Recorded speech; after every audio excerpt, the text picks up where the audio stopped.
Always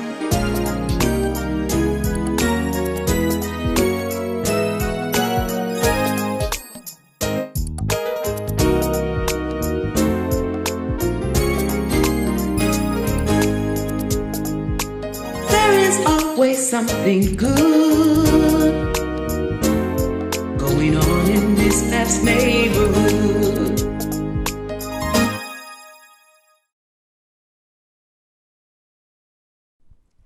Hello, and welcome back to yet another episode of Miss Pat's Neighborhood. I'm your host, Pat Mathison. On today's show, we're going to speak to someone who has uplifted and made known the voice of Black people in our city for many years. She needs no introduction, but I really want you all to welcome and enjoy my guest for today, Miss Hannah Drake. So stay tuned, we'll be right back.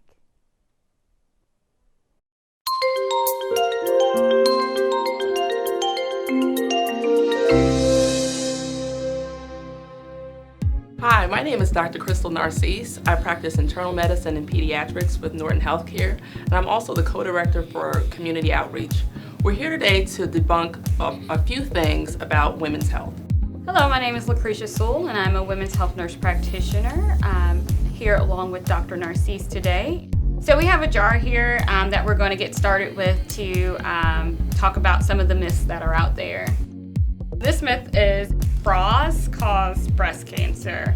There is no scientific evidence that bras can actually cause breast cancer. I know there was a study or a book that came out that supported that, but no actual scientific evidence that bras cause breast cancer.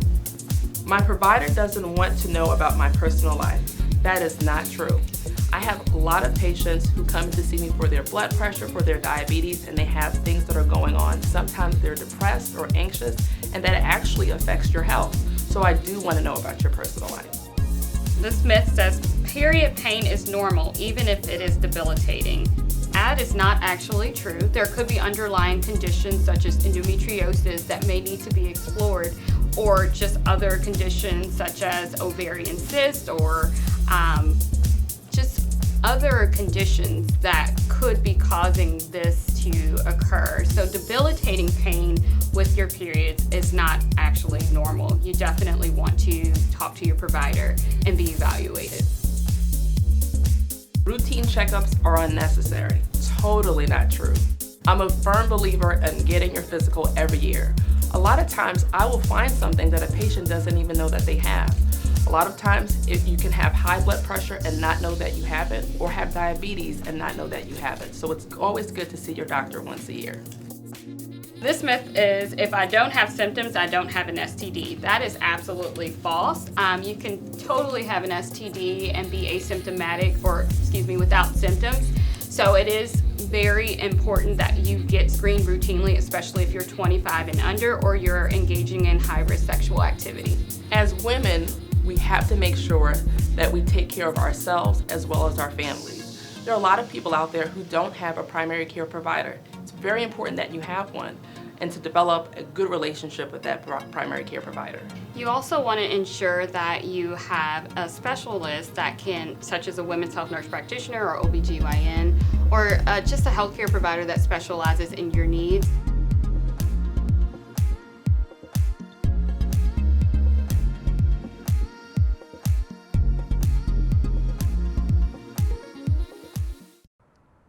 Welcome back.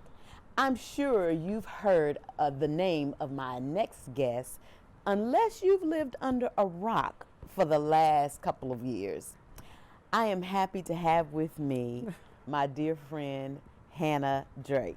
How are you today? I am wonderful. How are you? I'm good today. Good. I've not been here in a while, so it was good to come out and see you in person. Well, good. Yeah. It's good to see everybody in person at this Right. point.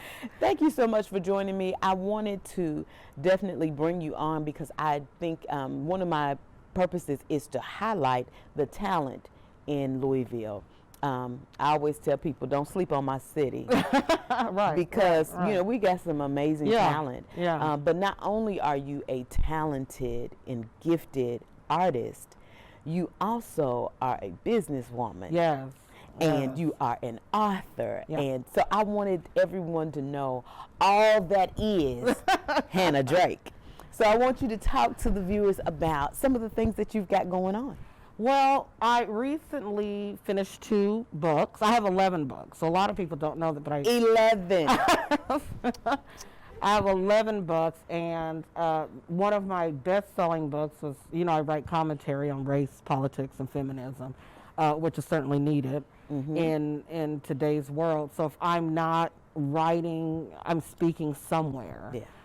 And it's typically about race and everything we see going on in the world. And people certainly, we saw that clearly in Louisville with Breonna Taylor, and people saw it throughout the country with George Floyd and Ahmaud Arbery. And it's like, that's why everything, like I was trying to sound the alarm so many years ago, Right. that you need to pay attention to this. These, and, yeah, and then COVID happened and the world paused, and everyone like turned and looked at what was happening to Black people in America. Yeah.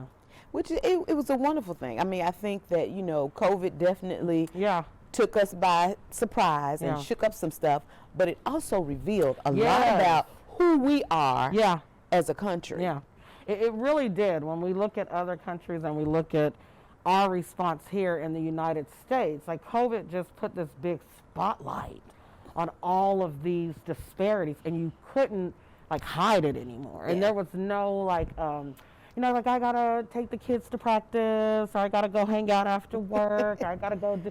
There was no I gotta go do. It was like we're in the house. We need to pause, and we need to. But life gives you these moments, right? And if you don't pause and pay attention to what life is trying to teach you, then you will surely repeat it. Exactly. And so life was giving America this lesson, right? This is why I think America missed the lesson. Even I say this even now when I'm doing something live. And so we shut down, and it was like the next day everybody was on Zoom, right? And we just didn't pause. Just pause for 1 minute and see what is this moment trying to teach us right now. And, I found like it's so much that we said couldn't happen in the world. Like you can't work from home, like you can't do this. We found, no, in fact, we can do these things. It like taught us so and much. Quickly. People started adjusting quickly to what you said was just not possible. It is, in fact, possible. And then all of a sudden, they reopened healthcare. Oh, so you mean it is possible for Americans, everybody to have healthcare, right? And so, all the things that we were screaming about, COVID showed us these things were possible. We didn't do them because we simply didn't want to do them. So. Yeah, some people simply didn't want to.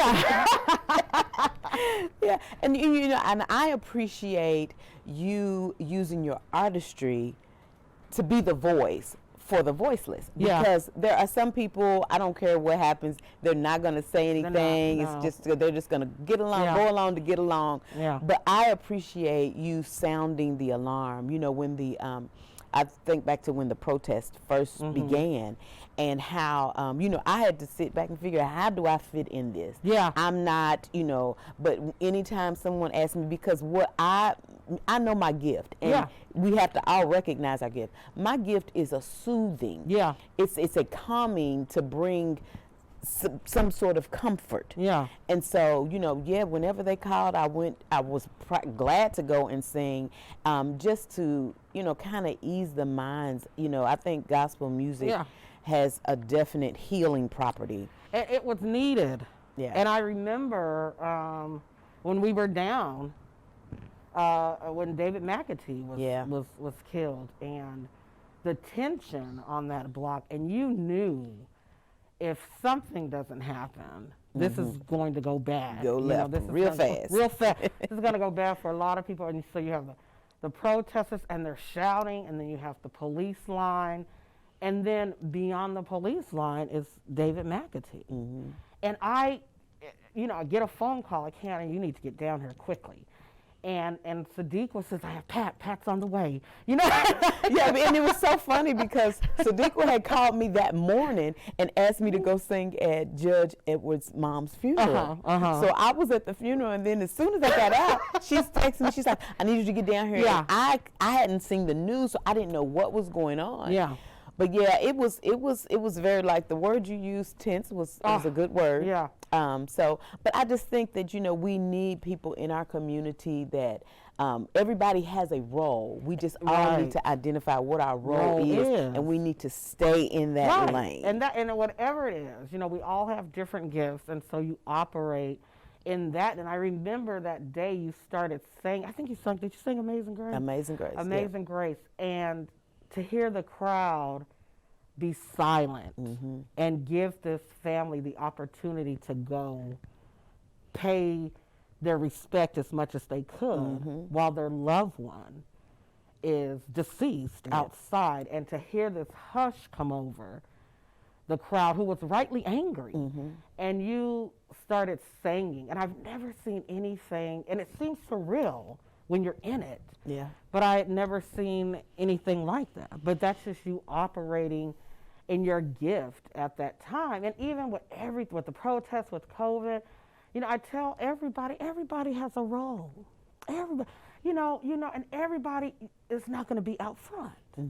There are people that are doing things behind the scenes to make it possible for the Martin Luther Kings and the Malcolm X and the this, that, and that. That's right. But somebody there's steps along the way for everything else. And I tell people all the time, when they were marching during the civil rights, don't you think somebody was making lunch? Providing them nourishment so that they could somebody was scheduling where they were going and where they were going to stay when they got there. And so there's no big role and small role. It's all working together to get the thing accomplished. And my role is just a poet. That's just what I believe. I believe it like the Bible says. I'm here for such a time as this. This is why I believe God put me on the earth. Yeah. So you all heard it now. Everybody has a role, and that's how we start working together. We all have to work within our role. Now, I'm going to tell you, when I watched the inauguration, and I saw Miss Amanda Coleman get up there, I said, who? And the only thing that came to my mind was Hannah Drake. And that was my post for the day. Hannah Drake. That's it. That's my post. That's it. I mean, because I could see you standing there. Yeah. It was amazing, too. And, of course, I remember, and I'm sure, like, Amanda remembers seeing Maya Angelou stand there. And at that time, I was much younger, but I didn't know who Maya Angelou was. I grew up in school, and it's probably like that in schools today. There's hardly any black teachers. There's certainly not a black curriculum. Right. You're not reading black authors. And so I remember this beautiful black woman standing, and she starts reciting this poem, and I knew immediately. I said, whatever it is that she does, I want to do that thing. And so, of course, I found out that was Maya Angelou, and my mom started bringing me her books so I could read them. And then when I saw Amanda there, and just at such a young age, and after everything we saw on January 6th, to be able to stand and speak truth to power in that space. Right. After we had watched, and it doesn't matter what side you're on, we all sat in disbelief, thinking, is this really happening? In America?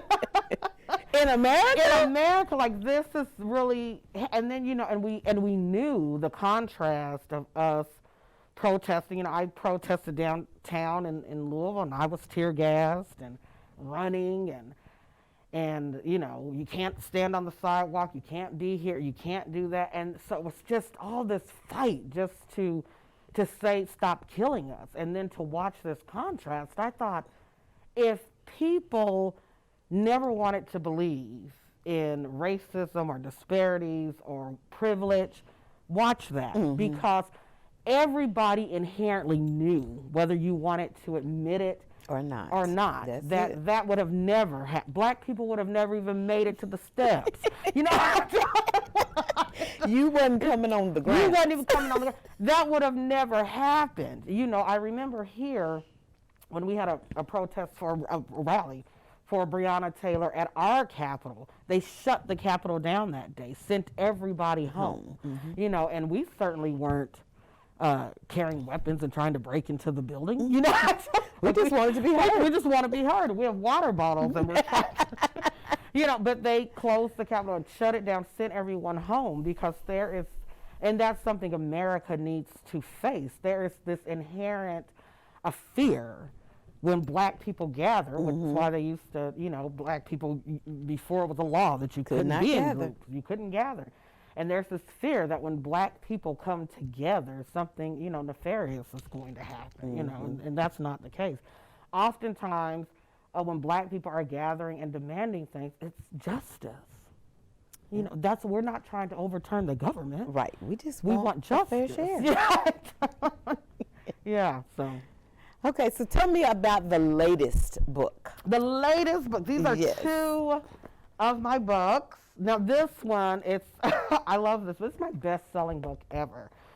Dear White Women, It's Not You, It's Me. I'm breaking up with you. Okay. Okay. This is one of my best-selling books. And, you know, people get it online. It's at Carmichael's. It's support local. You Okay. know, support local.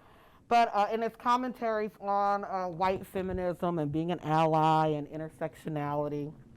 And this is my copy, so it looks a little beat up, but it's my baby. But Love, Revolution, and Lemonade. So this is poetry, some short stories, all the things in this one. So. Okay. Okay. Well, I think you are wonderful, absolutely you. wonderful. I invited her to participate in my Aretha Franklin show. Yeah. Oh, we had a good time. Yes, didn't we did. We had a good time. I want to do it again, something different, but I still want to do something as soon as we can. Right. Right. But yeah, so I wanted to make sure that I got to talk to you about what was going on with you. But I am so excited for you all. If you have not already, I introduce to you the voice, Hannah Drake.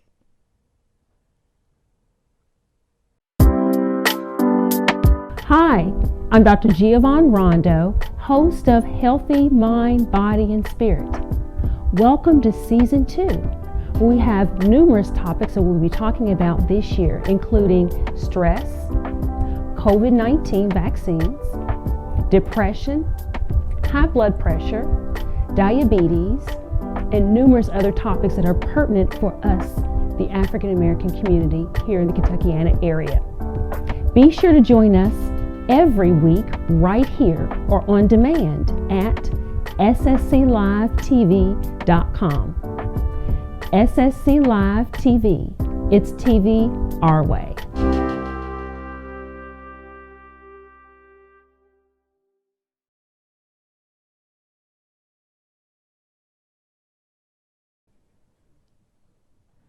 It is difficult to stand in spaces that weren't designed for me, spaces that were not created for people that look like me, spaces that scream, you do not belong here, spaces that feel like sandpaper against my blackness, coarse and rough and painful and uneasy, spaces that are void of signs, but still I can see them hanging in a not so distant memory.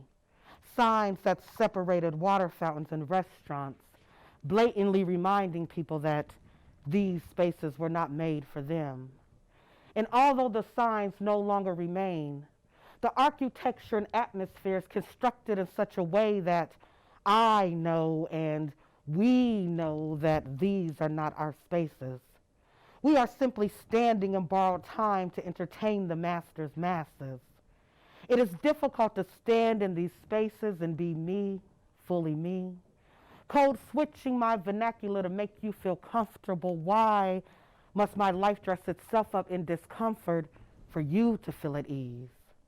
Why must my hair look a certain way in these spaces? Why is my gender an issue in these spaces? Why does my skin feel so heavy in these spaces?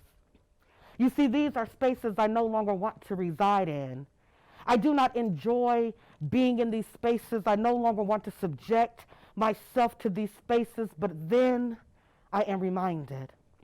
As I stand in these spaces and I see the faces of these two little black girls watching me perform in awe, because I am a woman with kinky hair like them and skin that looks like theirs and lips that look like theirs, standing in these spaces. Spaces that have been designed in ways that have spoken to them at an early age, reminding them, baby, some spaces just ain't for your kind. You see that? It's why I'm in these spaces being a shout in these spaces. It is for every black person that has ever entered a room and wondered, would anyone look like them in these spaces? It is for every LGBTQ person that has wondered, could they safely be themselves in these spaces? It is for every woman that has stood at the head of a boardroom table wondering, would she be considered equal in these spaces? It is for every Muslim woman that has wondered, could she wear her hijab in these spaces?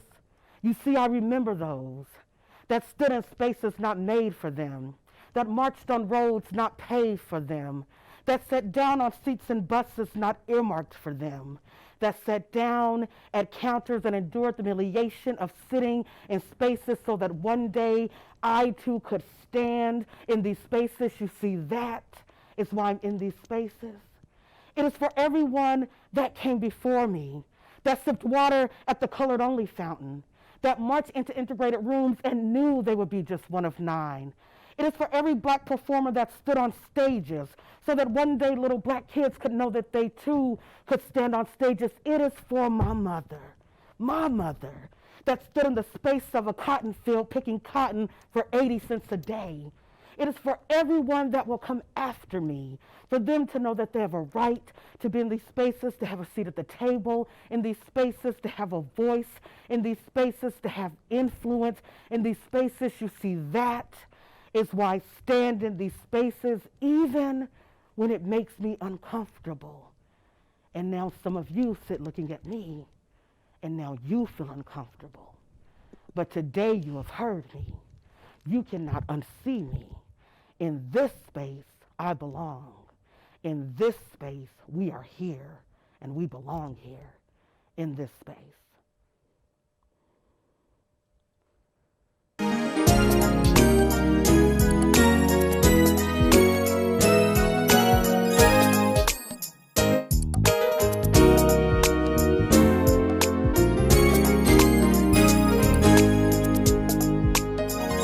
Always something good going on in